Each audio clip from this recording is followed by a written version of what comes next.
Hoy hemos acudido, SK, a la Fiscalía Superior del País Vasco a ampliar la denuncia que ya presentamos el pasado 18 de julio. En esta ampliación de denuncia y gracias a la colaboración de personas anónimas hemos conseguido recabar nuevos datos que nos reafirman en nuestras creencia de que se han producido filtraciones y irregularidades en las especialidades médicas de esta OPE. SK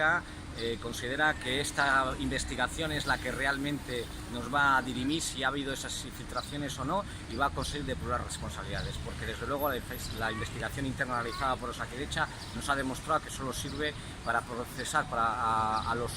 denunciantes, para favorecer las lavadas de cara y para nada más. Por lo tanto, toda aquella documentación que caiga en manos de este sindicato va a ser remitida automáticamente a la Fiscalía, porque esa es la investigación buena.